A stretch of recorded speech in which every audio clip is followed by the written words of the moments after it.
ओम शांति। ओम शांति बाबा। आज मैं आत्मा अपने परम पिता परमात्मा के चैतन्य उपस्थिति में इस अमूल्य अलौकिक मुरली का अध्ययन करने जा रहा हूँ, जिसके लिए लौकिक तौर पर दो बातों का ध्यान रखना है। एक कि बड़े फुर्सत से, एकदम इत्मीनान से अपने हाथों में स्वयं से मुरली का अध्ययन करना है, जिसके कारण हम बाबा के चैतन्य एक एक शब्द का अध्ययन जब गहराई से करते हैं तो बाबा मुझसे कह रहे हैं ऐसा अनुभव पाते हैं, और उनकी चैतन्य उपस्थिति का अनुभव से हम भाव विभोर हो उठते हैं। और साथ ही साथ जब दिनचर्या में हमारे लौकिक किरदार में वो कुछ भी परिस्थिति आती है तो बाबा की मुरली की वो बात कानों में ऐसे गूंजती है जैसे बाबा मेरे साथ उस वक्त भी खड़े हैं और मुझसे कान में बात को दोहरा रहे हैं। जब कोई हमारा लौकिक प्रिय हमसे कुछ कहता है तो हमें उनकी बात याद रहती है ना। बिल्कुल ऐसे ही परमात्मा की बातें हमें हमारे किरदार निभाते समय, हमारे जब विकर्म सामने आते हैं एक परिस्थिति बनकर, उस समय हमें याद रह जाते हैं। तो बस इसी अवस्था, ये चीज़ हमें लगातार हमारी उन्नति करती है। इसके लिए हमें फुर्सत से अपने हाथों में मुरली को लेना है। और अलौकिक तौर पर करना क्या है कि अपने सूक्ष्म शरीर के साथ अपने उसी मन को जो यहाँ बहुत, जिसे हम कहते हैं कि भटकता है, वास्तव में वो छटपटा रहा है। बिल्कुल ऐसे जैसे मछली बिन पानी के छटपटाए, वैसे ही हम अपने वास्तविक परम पिता परमात्मा के सानिध्य से, उनकी उपस्थिति से जो दूर हो गए हैं, उसके कारण आज हमारा मन छटपटा रहा है, इसीलिए इधर उधर भटक रहा है कि वो अपने मूल स्थान तक पहुंच सके। तो बस उसे अभी फ़िलहाल सूक्ष्म शरीर को, अपने उसी मन को लेकर के पहुंच जाते हैं मधुबन की धरा पर, और उसमें भी खास तौर पर पांडव भवन के उन चार धामों में हम अपने दिल की बात कहने के लिए बाबा की कुटिया में जा सकते हैं। बाबा से लाड प्यार पाने के लिए बाबा के कमरे में जाकर बिना कुछ कहे, बिना कुछ सुने, बस सिर्फ बाबा और मैं, बाबा मुझसे प्यार कर रहे हैं, मैं बाबा के गोद में अपना सर रखे हुए हूँ और बाबा मुझसे दुलार रहे हैं, मेरे सर पर हाथ फिरा रहे हैं, ये अनुभव पा सकते हैं।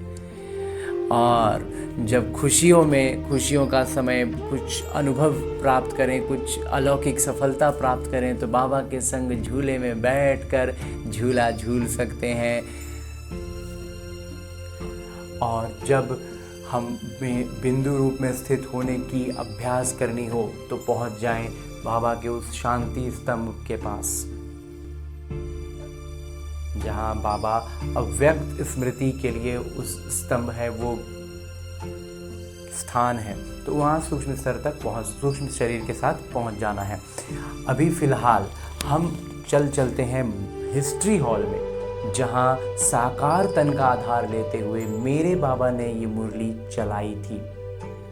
और लौकिक तौर पर तो बाबा ने ये मुरली पहले चलाई थी, लेकिन अलौकिक तौर पर आज मैं आत्मा जब अपने सूक्ष्म शरीर के साथ बाबा के चैतन्य उपस्थिति का अनुभव पाते हुए उसी हिस्ट्री हॉल में अपने सूक्ष्म शरीर के साथ उपस्थित होता हूँ, तो बाबा अपने दिल की बातें, जिसमें इस मुझ आत्मा के हित की, आने वाले समय की बातें भी होंगी, मेरे मन के सवालों के जवाब भी होंगे, उन सारी ही बातों को, बाबा के दिल की बातों को बाबा इसी मुरली में निहित करके मुझसे कहते हैं, मीठे बच्चे, बाबा द्वारा तुम्हें जो सृष्टि के आदि, मध्य और अंत का ज्ञान मिला है, इसे बुद्धि में रखते हो, इसलिए तुम हो स्वदर्शन चक्रधारी। हमें तीनों कालों का ज्ञान बाबा ने जो दिया है वो बुद्धि में अगर घूम रही है, चल रही है, तो हम स्वदर्शन चक्रधारी हो गए। हाँ जी बाबा। आगे प्रश्न रूप में बाबा कहते हैं कि रूह को पावन बनाने के लिए रूहानी पिता कौन सा इंजेक्शन लगाते हैं, वो कहते हैं रूह को पावन बनाने के लिए क्या करते हैं मेरे बाबा, ऐसा कि एकदम तुरंत में हम हो जाएं। उत्तर बतलाते बाबा, मन मना भव। ये इंजेक्शन रूहानी पिता के सिवाय कोई लगा नहीं सकता। बाबा कहते हैं, मीठे बच्चे तुम मुझे याद करो, बस याद से ही आत्मा पावन बन जाएगी। इसमें संस्कृत आदि पढ़ने की भी ज़रूरत नहीं है। भगवान को श्लोक और संस्कृत के मंत्र की कोई ज़रूरत नहीं है। उनकी गुणवत्ताएं, उनकी शक्तियों को स्मृति में लाएंगे, उस अनुभूति में आएंगे तो बस हम पावन बनते जाएंगे। बाबा तो हिंदी में सीधे शब्दों में सुनाते हैं। रूह को जब यह निश्चय हो जाता है कि रूहानी पिता हमें पावन बनने की युक्ति बता रहे हैं तो विकारों को छोड़ती जाती है। जब निश्चय बाबा पर हो जाता है ना कि बाबा आए हुए हैं और हमें पतित से पावन बना रहे हैं, हम विकारों में धंस गए थे तो अब धीरे धीरे धीरे, और चूंकि अपने ही कदमों से हम नीचे गए थे तो अब हमें ही बाबा कैसे ऊपर आना है वो तरीका बतलाते हैं और उससे बहुत जल्दी जल्दी ऊपर आते हैं। नीचे जाने में हमें 63 जन्म लगे, ऊपर आने में ये आधा जन्म लगेगा। तो बस हमें विकार को छोड़ जाना। बुद्धि में बस यही बात रखनी है कि हम बस एक स्टेटमेंट है कि हम पतित हो गए हैं, हमें भगवान आकर के पावन बना रहे हैं। बस सारा याद और सारा ज्ञान, सब का मूल सार यही है। ओम शांति। ओम शांति का अर्थ तो बच्चों को समझाया है। आत्मा अपना परिचय देती है, मेरा स्वरूप शांत है और मेरे रहने का स्थान शांति धाम है, जिसको परम धाम, निर्वाण धाम भी कहा जाता है। बाबा भी कहते हैं कि देह अभिमान छोड़ देही अभिमानी बनो। शरीर का भान छोड़ो और आत्माभिमानी स्थिति में रहो। बाबा को याद करो। आत्माभिमानी स्थिति में आएंगे तो बाबा की याद में स्वतः रहेंगे। वो है पतित पावन। तो मेरे बाबा पतित से पावन बनाने वाले हैं, तो उनकी याद से हम जुड़ेंगे तो हम पावन बनेंगे ना। ये कोई भी नहीं जानते कि हम आत्मा हैं, यहाँ आए हैं किरदार निभाने। अब ड्रामा पूरा होता है, वापस जाना है, इसलिए कहते हैं मुझे याद करो तो तुम्हारे विकर्म विनाश होंगे। इसको ही संस्कृत में कहते हैं मन मना भव। बाबा ने कोई संस्कृत में नहीं कहा है, बाबा तो इस हिंदी भाषा में समझाते हैं। एकदम सरल हमारी भाषा में बाबा हमसे बात करते हैं। जैसे गवर्नमेंट कहती है एक ही हिंदी भाषा होनी चाहिए, बाबा ने भी वास्तव में हिंदी में ही समझाया है। परंतु इस समय अनेक धर्म, मठ, पंथ होने के कारण भाषाएं भी अनेक प्रकार की कर दी हैं। सतयुग में इतनी भाषाएं होती नहीं जितनी यहाँ है। बाबा कहते हैं अभी जितना भाषा यहाँ पर हो गया ना, तो अनेक मठ पंथ अलग अलग तरह से अपने आप को बांट लिया लोगों ने, और इसलिए इतनी भाषाएं भी हो गई। गुजरात में रहने वालों की भाषा अलग, जैसे ये तो अभी क्षेत्र के हिसाब से भी होता है ना। गुजरात में गुजराती होगा, महाराष्ट्र में मराठी होगा, साउथ इंडिया में जाएंगे तो वहाँ भी तमिल है, कन्नड़ है, तेलुगु है, अलग अलग वहाँ भी भाषाएं हैं, उड़िया है। तो हर जगह पे भाषा बदलती रह रही है। बाबा कहते हैं जो जिस गांव में रहते हैं वो वहाँ की भाषा जानते हैं। सबका एक क्षेत्रीय भाषा भी निर्धारित हो गया है। अनेक मनुष्य हैं, अनेक भाषाएं हैं। सतयुग में तो एक ही धर्म, एक ही भाषा थी। अभी तुम बच्चों को सृष्टि के आदि मध्य अंत का ज्ञान बुद्धि में है। ये कोई शास्त्र में नहीं है। ऐसा कोई शास्त्र नहीं जिसमें ये ज्ञान हो। न कल्प की आयु का ही लिखा हुआ है, न किसी को मालूम है। कहते कोई वो भी शास्त्र ऐसा है ही नहीं जिसमें कल्प की आयु लिखी हुई हो या किसी को उसका मालूम हो। सृष्टि तो एक ही है। सृष्टि का चक्र फिरता रहता है। नई से पुरानी, पुरानी से फिर नई होती है। इसको ही कहा जाता है स्वदर्शन चक्र। सृष्टि का चक्र कैसे घूम रहा है ये बुद्धि में ज्ञान है। तो बाबा कहते हैं हो गया, और वो लगातार उसका मंथन चले या फिर उसके बारे में उसके हिसाब से हम सारी चीज़ों को उस पर सेट करें और हर बात को देख पाएँ, तो वो हो गया हमारा सुदर्शन चक्र फिर रहा है, घूम रहा है।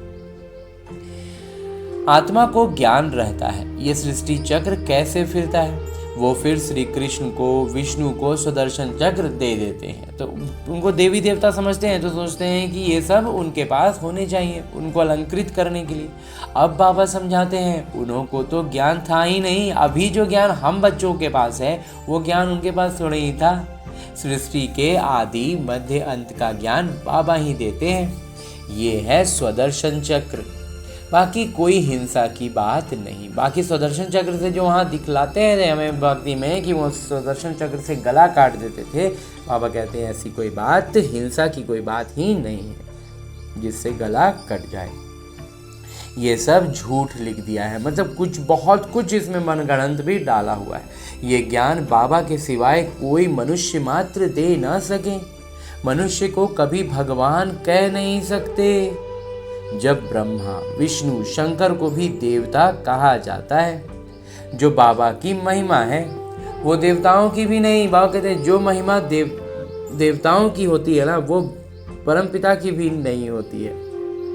क्योंकि इस पर एक छोटा सा बात याद आता है भक्ति का, कि जितना माता के मंदिर में या फिर और भी कोई देवी देवता के मंदिर में जितना उनको सहेज के रखा जाता है ना, एकदम अलग से, मंदिर के अंदर भी उनका एक जैसे एक कमरा होता है, उसको भी रात में उनको घेर दिया जाता है, वस्त्र है, श्रृंगार है, बहुत कुछ उनमें किया जाता है, हर चीज़ का बहुत ज़्यादा ख्याल रखा जाता है। भोलेनाथ के मंदिर को क्या करते हैं, मतलब खुले खुले जैसा होता है, बस खुला में एक मंदिर, एक शिवलिंग स्थापित कर दिया, बहुत हुआ तो गुंबज उम्बज बना दिए, लेकिन खुला खुला, कोई श्रृंगार नहीं, कुछ नहीं, कोई विशेष मतलब ध्यान नहीं है। सबसे कम मेंटेनेंस, जिसको आज की भाषा में कहें ना, सबसे कम मेंटेनेंस में भोलेनाथ का मंदिर बना के रख दिया जाता है। तो इसलिए बाबा उस लिहाज से अगर देखें तो इसलिए बाबा कहते हैं कि जितना देवताओं की होती है पूजा और वो सब, उतना बाबा की भी नहीं। बाबा तो राजयोग सिखा रहे हैं, ऐसे नहीं कहेंगे। बच्चों की भी वही महिमा है जो बाबा की है। बाबा तो सिखलाने वाले हैं, इसलिए बाबा कहते हैं उनकी बच्चों की महिमा अलग है, बाबा की महिमा अलग है। बच्चे फिर भी पुनर्जन्म लेते हैं, बाबा तो पुनर्जन्म में नहीं आते हैं। बच्चे बाबा को याद करते हैं। हाँ जी, बाबा ऊंचे ते ऊंचे हैं भगवान, वो सदा पावन है। बच्चे पावन बन फिर पतित बनते हैं। बाबा तो है ही पावन, बच्चे पतित से फिर पावन बनते हैं, और बाबा तो परमानेंट पावन है, तभी तो हमें पतित से पावन बनाते हैं ना। बाबा का वर्षा भी जरूर चाहिए बच्चों को, बाबा का वर्षा हम बच्चों को चाहिए ना। एक तो मुक्ति चाहिए, दूसरा जीवन मुक्ति चाहिए। शांति धाम को मुक्ति, सुख धाम को जीवन मुक्ति कहा जाता है। मुक्ति तो सबको मिलती है, जीवन मुक्ति जो पढ़ेंगे उनको मिलेगी। वो कहते हैं मुक्ति तो सबको मिल जाएगा, सजाओं खा करके भी जो अधिक से अधिक पापी आत्माएं हैं ना, वो सारी आत्माएं भी सजा खाएंगी और मुक्ति को पाएंगी। लेकिन जीवन मुक्ति तो जो बाबा का ज्ञान समझेंगे, विकर्म विनाश खुद से करेंगे, सजाओं से ऊपर उठ जाएंगे, उन्हीं को जीवन मुक्ति मिलेगी ना। भारत में बरोबर जीवन मुक्ति थी, बाकी सब इतने मुक्ति धाम में थे। सतयुग में सिर्फ एक ही भारत खंड था, लक्ष्मी नारायण का राज्य था। बाबा ने समझाया है, लक्ष्मी नारायण के मंदिर सबसे ज़्यादा बनाते हैं। बिड़ला आदि जो मंदिर बनाते हैं वो ये नहीं जानते कि लक्ष्मी नारायण को ये बादशाही कहाँ से मिली, कितना समय राज्य किया, फिर कहाँ चले गए, कुछ भी नहीं जानते। तो जैसे गुड़ियों की पूजा हुई ना, जिसकी पूजा कर रहे हैं उसके बारे में कुछ भी नहीं जानते हैं लेकिन कर रहे हैं, तो वो कहते हैं गुड़ियों की पूजा। गुड़िया गुड्डा गुड्डी का खेल में बच्चा कैसे होता है, अपना मन से जो मन में आया करते रहते हैं बच्चे।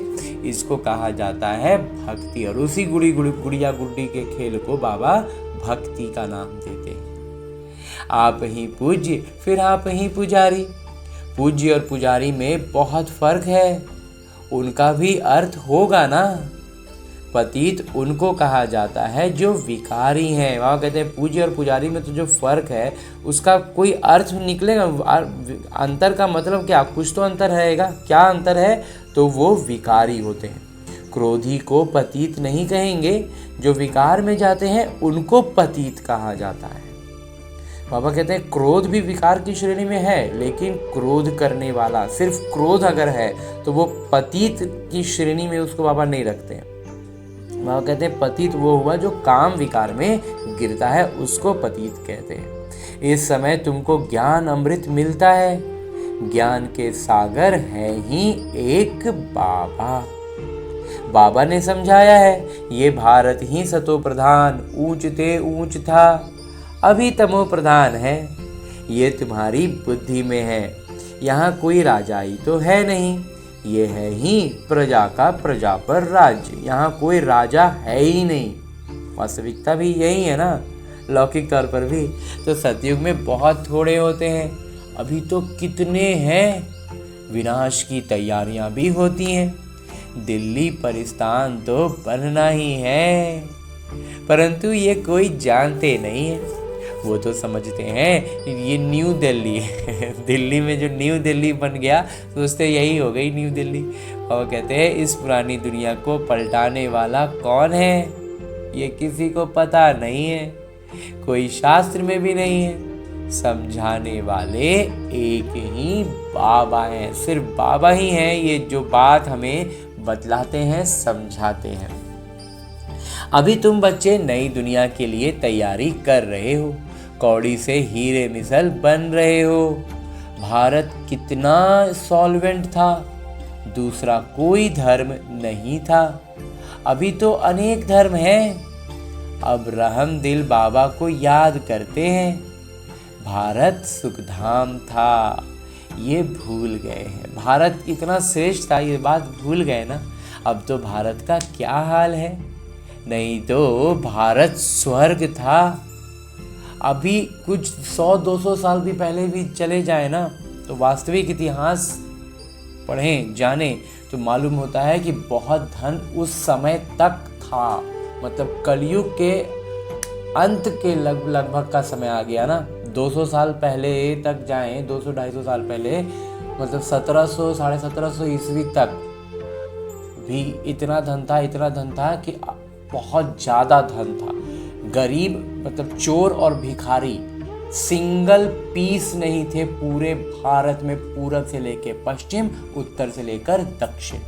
एक ना भिखारी था भारत में और ना एक चोर था, क्योंकि ये दोनों ही अवस्थाएं जब गरीबी आती है तब शुरू होती है, और उस समय तक ना गरीबी का नाम निशान नहीं था। 200-250 साल पहले तक एकदम, अभी एकदम अंत आ गया ना, तब जाकर के इतनी गरीबी आई है। अब कहते हैं कितना स्वर्ग था और अभी क्या हाल है। बाबा का जन्म स्थान है ना, तो बाबा कहते हैं ये इतना श्रेष्ठ क्यों था, क्योंकि यहाँ बाबा अवतरित होते हैं, अवतरण लेते हैं बाबा, तो ड्रामा अनुसार उनको तरस आ जाता है। तो बाबा को भी तरस लगता है ना जब भारत की ऐसी हालत होती है। भारत तो प्राचीन देश है, कहते भी हैं बरोबर क्राइस्ट से 3000 वर्ष पहले भारत स्वर्ग था और कोई धर्म नहीं था। ये क्रिश्चियंस की किताबों में जो यही जो 200-250 साल पहले से जो विदेशी आए ना, उन्होंने ही सबसे ज़्यादा मतलब होता है ना एकदम अंतिम तहस नहस करना, तो वही तहस नहस करने में वो हमारी सारे वेद ज्ञान शास्त्र सारी बातों को ही उथल पुथल उनमें भी कर दिया। तो उनकी किताबों में ये बात है, उनको ये मालूम था, उनमें भी हर किसी को नहीं, जो उनके मुख्य होंगे उनको ये बात मालूम रही होगी।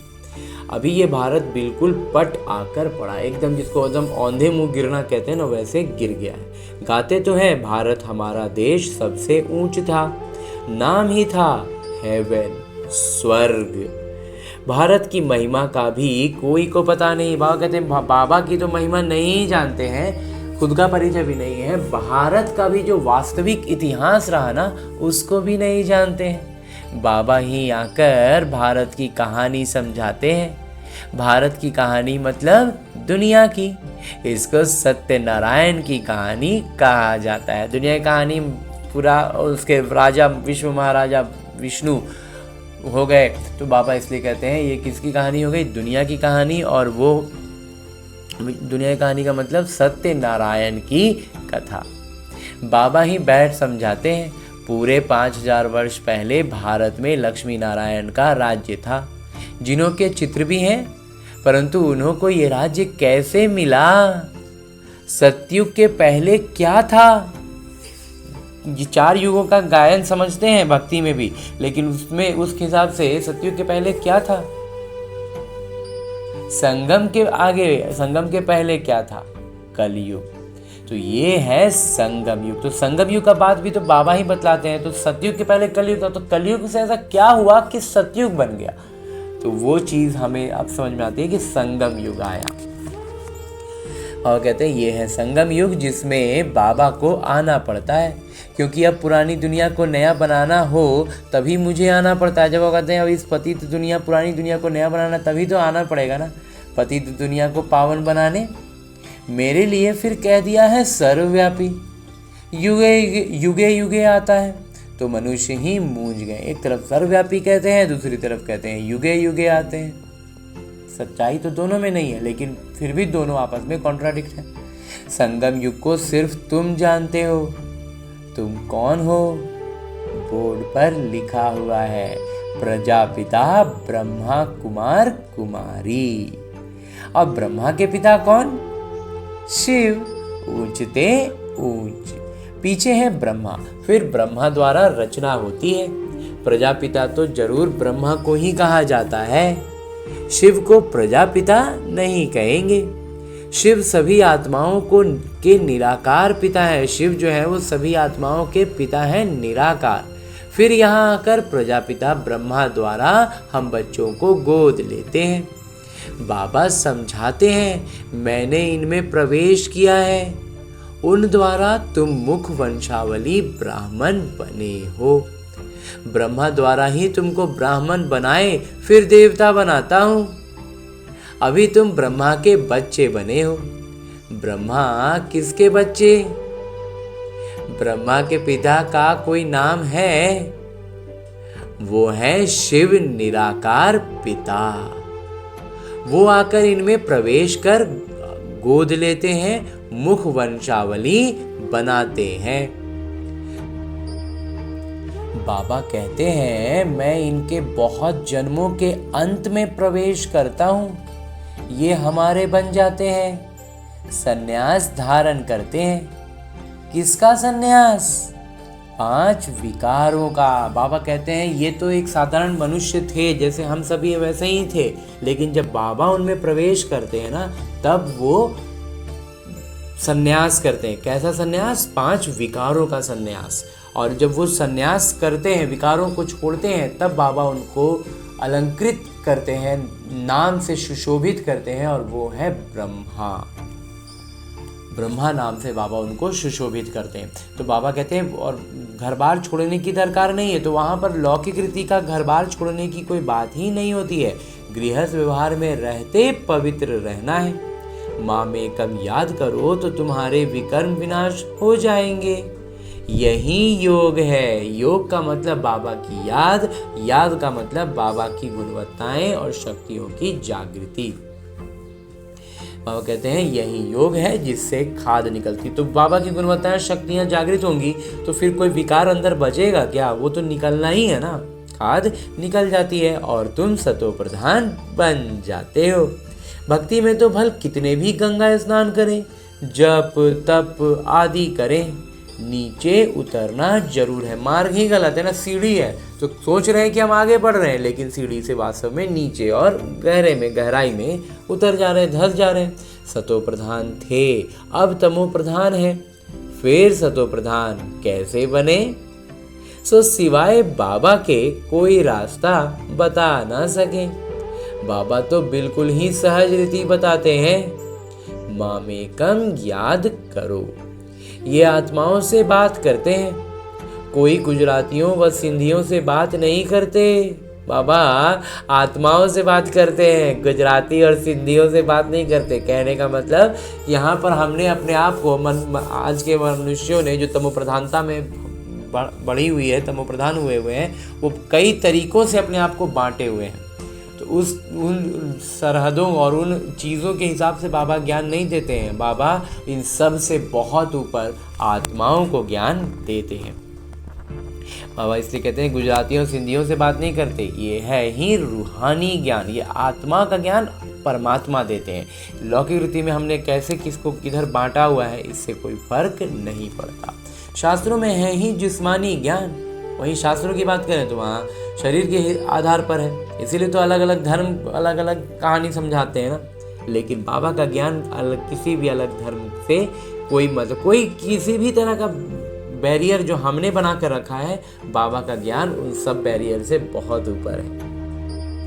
बाबा कहते हैं रूह को ही ज्ञान चाहिए, आत्मा को ही ज्ञान चाहिए ना, आत्मा ही पतित बना है, उनको ही रूहानी इंजेक्शन चाहिए। बाबा कहते हैं आत्मा ही पतित हो गया है, आत्मा को ही ज्ञान चाहिए ताकि वो ऊपर उठ सके, अपनी वास्तविक स्थिति को पहचान सके। एक तरह से कहें तो इस ब्रह्मा को जैसे लगता है जैसे अनकॉन्शियस हो गया है, बेहोश पड़ा हुआ है, तो सारी गुणवत्ताएं सारी शक्तियाँ उस व्यक्ति, अभी लौकिक रीति में कोई व्यक्ति बेहोश गिरा हुआ हो तो फिर उसकी कोई भी शक्ति कुछ भी हम उसका जान पाएंगे, कुछ भी नहीं जान पाएंगे। वो जागृत होगा तब फिर वो उस कितना ताकतवर है कितना कमज़ोर है उसको हम तब समझेंगे ना। वैसे ही अभी हमारा आत्मिक स्थिति पूरी तरह से, जब हम अज्ञानता में थे तो पूरी तरह से बेहोश थे। जैसे जैसे हाथ हो रहे, जैसे होश में भी आने पर एकदम से आदमी नहीं खड़ा हो जाता है ना, वैसे ही हमारा ज्ञान जब आता है, होश में आते हैं तो पहले आंखें खुलती हैं, फिर हाथ पैर हिलने शुरू होते हैं। इस तरह से धीरे धीरे हमारे में अंतर आता जाता है। और जितना अच्छे से हम एकदम पूरा होता है ना, एकदम कम्प्लीटली जाग गए, एकदम पूरा फ्रेश हो गए, एकदम चेहरा वरा धो करके एकदम लगता है हाँ अब एकदम पूरा जोश में है, या तो बेहोशी में गए या तो नींद में गए। तो उससे जब हम पूरी तरह से जागृत हो जाते हैं तब हम अपना पूर्ण स्थिति में आ जाते हैं कि हम कैसा कर सकते हैं, कितना कर सकते हैं, क्या कर सकते हैं, खुद को जान भी पाते हैं। तो वहीं जगाने का इंजेक्शन बाबा देते हैं। बाबा को कहा जाता है रूहानी अविनाशी सर्जन। वो आकर अपना परिचय देते हैं कि मैं तुम्हारा रूहानी सर्जन हूँ। हमारे ऐसे वैद्य हैं जो हमें जगाते हैं। वास्तव में एक तरह से कहें तो बेहोश ही पड़े थे, इसलिए हमें वैद्य आकर के ज्ञान देते हैं, ऐसा इंजेक्शन लगाते हैं कि हम जागृत हो जाएं। तुम्हारी आत्मा पतित होने के कारण शरीर भी रोगी हो गया। वह कहते हैं आत्मा की स्थिति से ही शरीर का एक एक कंडीशन आत्मा की स्थिति के हिसाब से, पूरी शरीर की आकृति, बच्चा पैदा हो रहा है ना वो आत्मा की स्थिति के अनुसार ही हो रहा है। उसके बाद भी जो पूरे जीवन काल में जितना भी हम जो भी अवस्था हमारी शरीर की हो रही है वो सारा कुछ आत्मा की स्थिति का परिचायक है, वही चीज बाहर मैनिफेस्ट होता रहता है। तो बाबा कहते हैं आत्मा पतित होने के कारण शरीर भी रोगी हो गया है। इस समय भारतवासी तथा सारी दुनिया नरकवासी है, फिर स्वर्गवासी कैसे बन सकती हैं? सो बाबा समझाते हैं। बाबा कहते हैं मैं ही आकर सब बच्चों को स्वर्गवासी बनाता हूँ। तुम भी समझते हो बरोबर हम नरकवासी थे। कलयुग को नरक कहा जाता है। अब नरक का भी अंत है। वो कहते हैं कलयुग तो नरक होता है और उसका भी अब अंत आ गया। भारतवासी इस समय रौरव नरक में पड़े हैं। इसको सॉवरेनिटी भी कहेंगे, एकदम अत्यंत गुलामी की अवस्था भी कह सकते हैं ना। लड़ते झगड़ते रहते हैं। तो एक कमरे में मतलब जेल में बंद कर दिया जाए 10 बाई 10 के कमरे में 15-20 आदमी को, तो क्या होगा? स्वाभाविक है कि अनावश्यक सब एक दूसरे से सटते रहेंगे, टकराते रहेंगे, हिलने की तक की जगह, मतलब एकदम स्टैचू की तरह खड़ा रहेंगे तो ही टच नहीं होगा, जरा सा हिलेंगे तो एक दूसरे से टच होगा, लड़ाई झगड़े होते ही रहेंगे। तो गुलामी ही है ना कि हम ना कैद में हैं। अब बाबा स्वर्ग में ले जाने लायक बनाते हैं तो उनका मानना चाहिए। एकदम बाबा अपने धर्म शास्त्र को भी नहीं जानते, बाबा को ही नहीं जानते। तो बाबा कहते हैं कई बच्चे ऐसे होती हैं, अवस्थाएं अभी ऐसी है ना कि अभी धर्म शास्त्र वगैरह भी खत्म हो गया, अब वो सब भी नहीं जानते, बाबा को भी नहीं जानते, पूरी तरह से तमो प्रधान हो गए हैं। बाबा कहते हैं मैंने तुमको पतित से पावन बनाया था ना, न कि श्री कृष्ण ने। बाबा कहते हैं मैंने बनाया था, श्री कृष्ण ने नहीं। श्री कृष्ण तो पावन नंबर 1 थे, पावन नंबर 1 श्री कृष्ण थे। उनको कहते भी हैं श्याम सुंदर। श्री कृष्ण की आत्मा पुनर्जन्म लेते लेते अब श्याम बनी है। कामचिता पर बैठ काले बने हैं। जगदम्बा को काली क्यों दिखाते हैं? बाबा कहते हैं काम चिता पर बैठने से काली बन जाते हैं, काले हो जाती है आत्मा।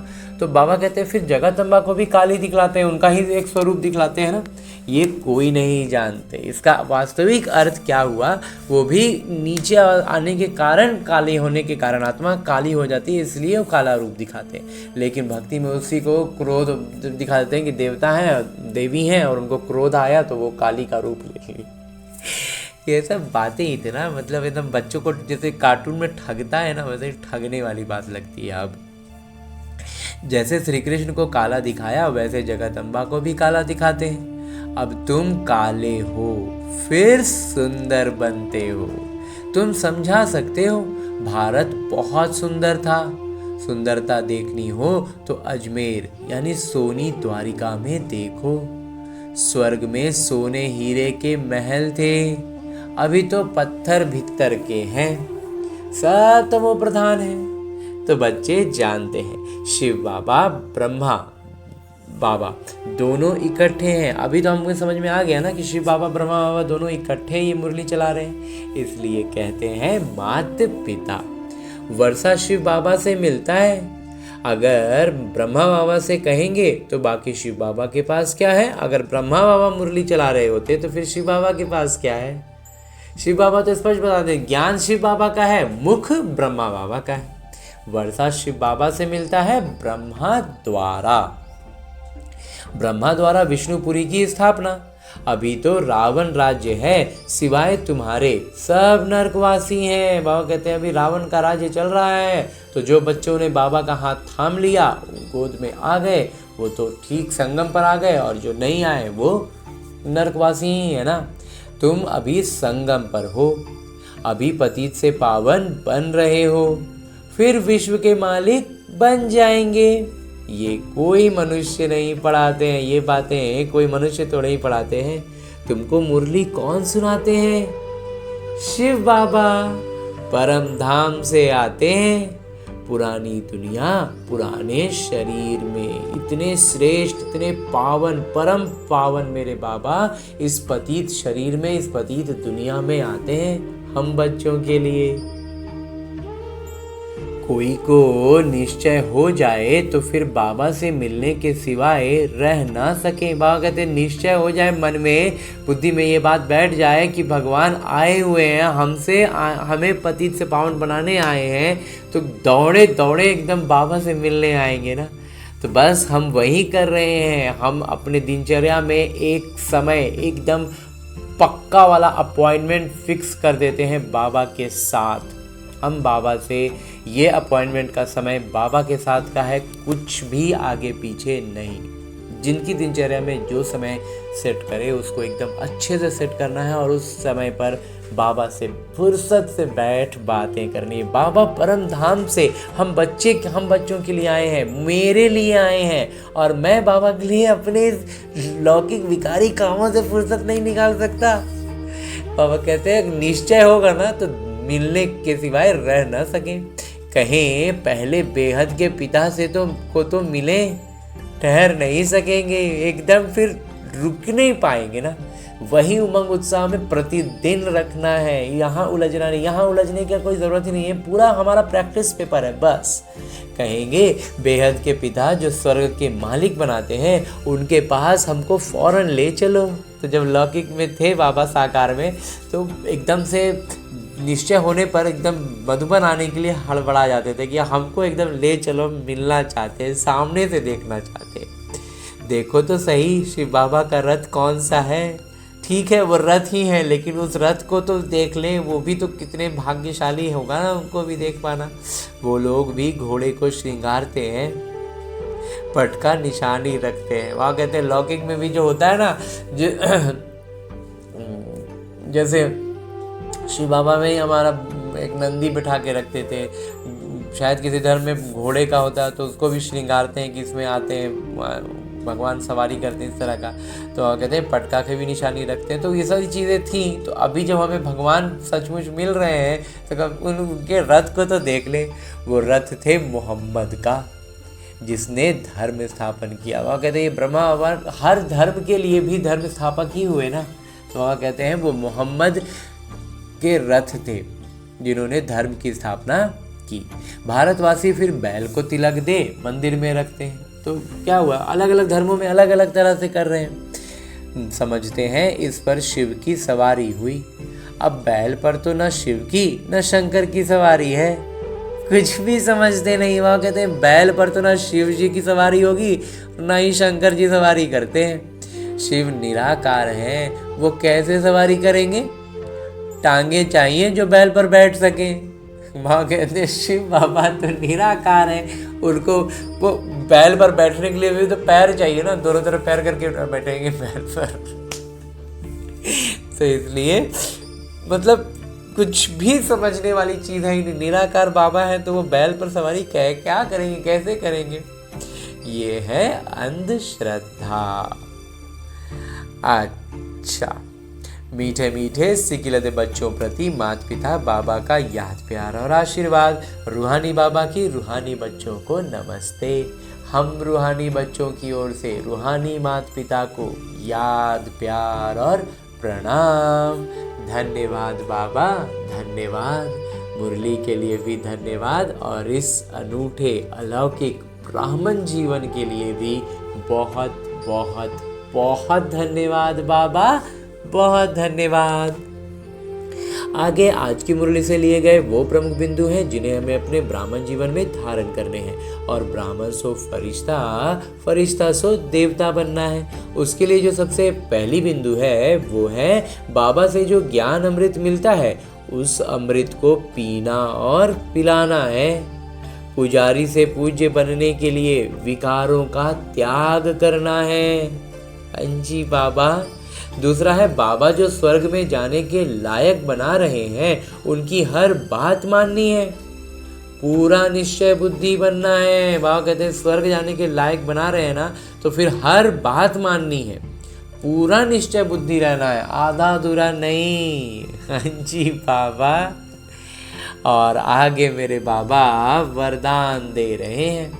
वरदान देते हुए मेरे बाबा कहते हैं, अनुभव की विल पावर द्वारा माया की पावर का सामना करने वाले अनुभवी मूर्त भव।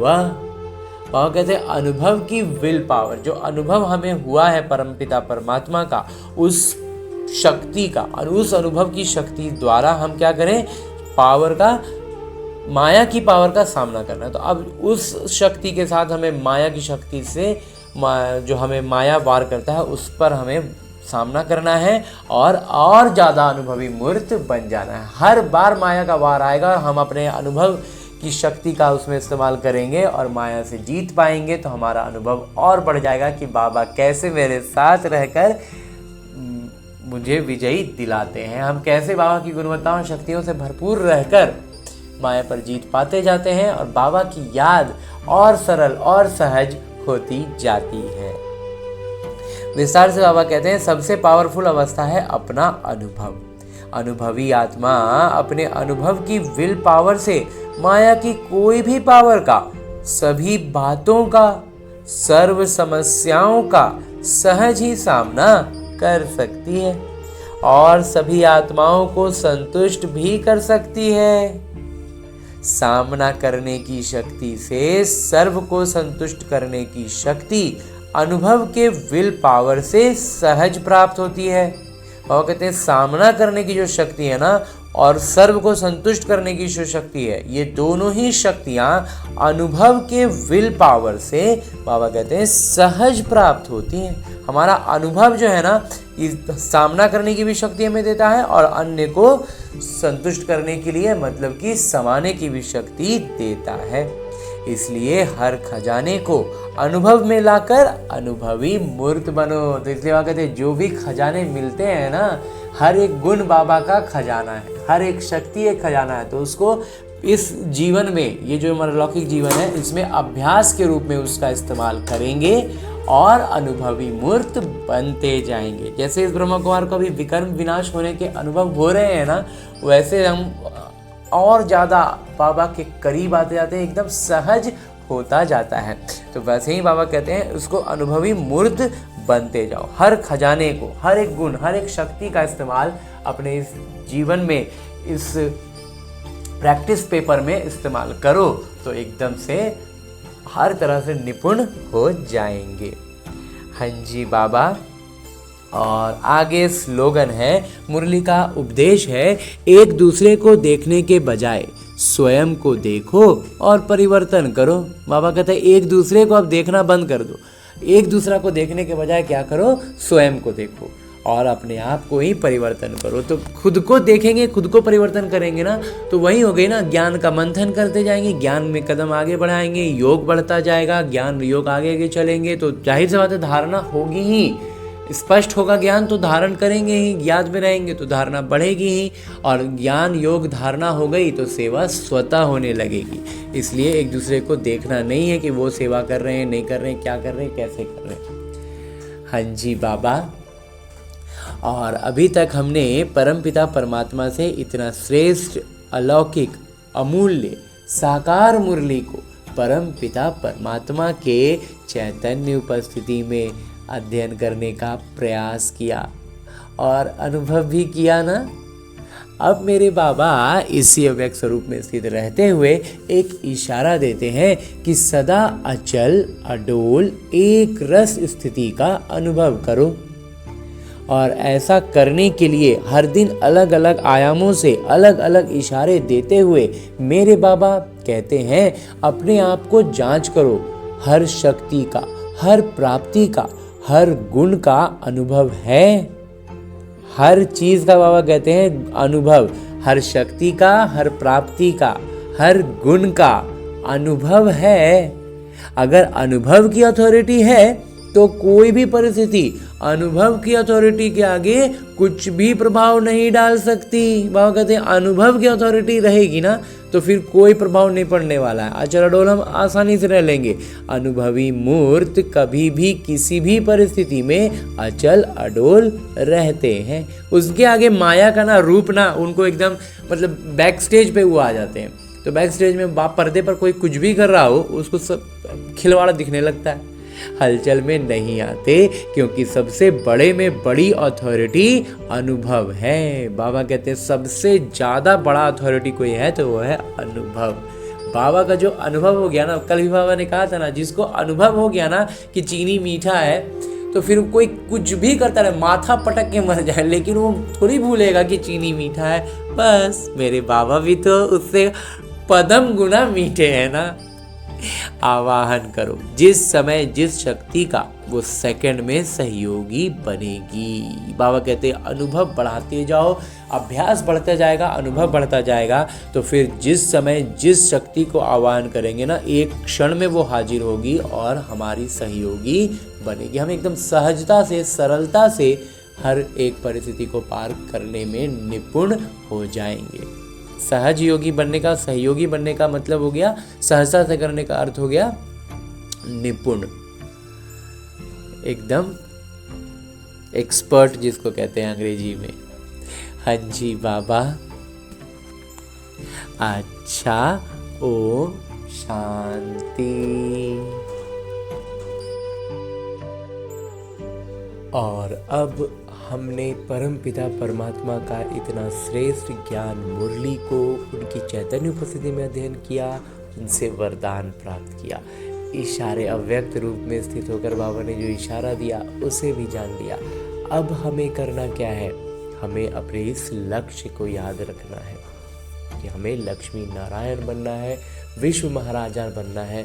तो करना क्या है, इन सारी ज्ञान की बातों को वास्तविक जीवन में अपनाना है। और ये वास्तविक जीवन भी कहना एक तरह से गलत होगा, क्योंकि ये जो मेरा लौकिक जीवन है ये बस और बस मेरे अभ्यास के लिए है।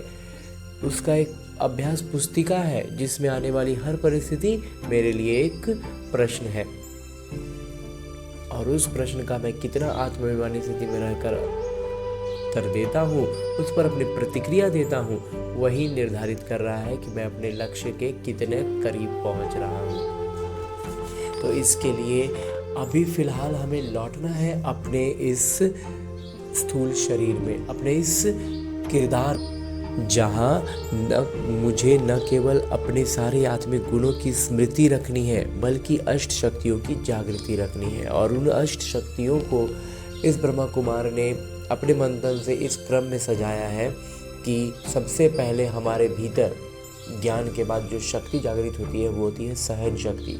जब हम ज्ञान की महीन बातों को नहीं समझ पाते हैं, कुछ स्पष्ट नहीं हो पाता है, या जहाँ पर भी जिस भी परिस्थिति में हम स्पष्टता में थोड़ा भी उलझते हैं, तो अगर लेकिन निश्चय पूरा होता है तो हम सहन शक्ति की जागृति के साथ हर परिस्थिति को पार कर पाते हैं। उसके बाद जो जागृत होती है वो होती है परखने की शक्ति और उसी के साथ साथ निर्णय करने की शक्ति। अब निर्णय क्या करना है? निर्णय करने के लिए हमारे पास 5 शक्तियां हैं कि हमें इन 5 में से कौन सी शक्ति का इस्तेमाल करना है। तो इसमें सबसे पहला इस ब्रह्मा कुमार को लगता है कि है समेटने की शक्ति। समेटने की शक्ति का अर्थ है, इस ब्रह्मा कुमार का मंथन रहा है कि सबसे पहले जो आती है वो है समेटने की शक्ति। समेटना क्या है? अपने उन पुराने संस्कारों को जो रावण के प्रभाव में बने हैं। दूसरा है समाने की शक्ति। वही सारी संस्कार जो अन्य आत्माओं में, संबंध संपर्क की आत्माओं में रावण के प्रभाव में पनपे हैं, विकसित हुए हैं और वो उनसे घिरे हुए हैं, तो उनको उस नज़र से हम देख पाएँ, इसके लिए हमें शक्ति जो चाहिए वो है समाने की शक्ति। तो उनके रावण के प्रभाव में बने संस्कारों को समाने की शक्ति। उसके बाद जो आती है वो है संकीर्णता की शक्ति। संकीर्णता की शक्ति का अभिप्राय इस ब्रह्मा कुमार के मंथन के अनुसार है कि जहां पर हमारा हस्तक्षेप का या फिर हमारे इन्वॉल्व होने का, हमारे उससे जुड़ने का कोई अर्थ नहीं है, हमारे लिए वो व्यर्थ है, तो वैसे में अपने आप को उसमें जोड़कर हम खामोखा में कहीं उलझ ना रहे हो, इसके लिए भी, इसका स्पष्टीकरण के लिए भी हमें शक्ति चाहिए कि जहाँ ज़रूरत, मतलब संकीर्णता के साथ, मतलब जिसको कहते हैं कि आराम से हम निकल सकते हैं और हम झूठ मूठ में फंस रहे हैं, वो काम ना करके, तो इसके लिए भी शक्ति चाहिए। तो वही है संकीर्णता की शक्ति।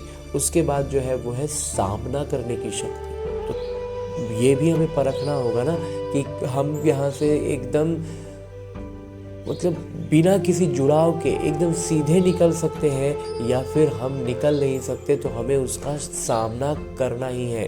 तो हम उस परिस्थिति का, उन बातों का अच्छे से सामना कर पाए, उसके लिए भी हमें जो शक्ति चाहिए वही है सामना करने की शक्ति। और उसके बाद जो एक शक्ति है उसका नाम है सहयोग की शक्ति। सहयोग की शक्ति का अर्थ है कि जब हम अपने सारे गुणों और शक्तियों से खुद को भरपूर अनुभव करते हैं, सारी शक्तियों की जागृति के साथ होते हैं, तब हम अन्य आत्माओं को सहयोग दे सकते हैं। यूँ तो हम यहाँ गलती ये करते हैं कि आज हमने पहला ज्ञान समझा और हम दूसरों को बताते हैं, तो ये बहुत खुशी और उमंग उत्साह के लिए ठीक है, लेकिन दूसरों को बताने में अगर हम पीछे हो रहे हैं, हम फिसल रहे हैं, वो हमें खींच ले रहे हैं, तो इसका मतलब है कि हम सहयोग की शक्ति से अभी निपुण नहीं हुए हैं। तो जब तक हम खुद का पाँव अच्छे से न जमा लें, हम बाढ़ में किसी बह रहे या व्यक्ति को लौकिक तौर पर अगर उदाहरण के रूप में देखें तो किसी को बहता हुआ क्यों हम रोकें और खुद ही हमारे पाँव जमे नहीं हैं, हमने खुद को रस्सी से कोई चीज़ से बांधा नहीं है, तो फिर हम दूसरों को मदद नहीं कर सकते हैं, हम खुद ही बहने लग जाएंगे। तो इसलिए हमें इस बात का स्मृति रखनी है, इस शक्ति को भी समझना है। तो इस तरह की अष्ट शक्तियों की जागृति के साथ सारे सातों आत्मिक गुणों को स्मृति में रखते हुए सारी प्रतिक्रियाएं हमारे इसी अनुसार हो, ऐसा अभ्यास करने के लिए लौटते हैं अपने इस किरदार में, अपने स्थूल शरीर में। अच्छा, ओम शांति।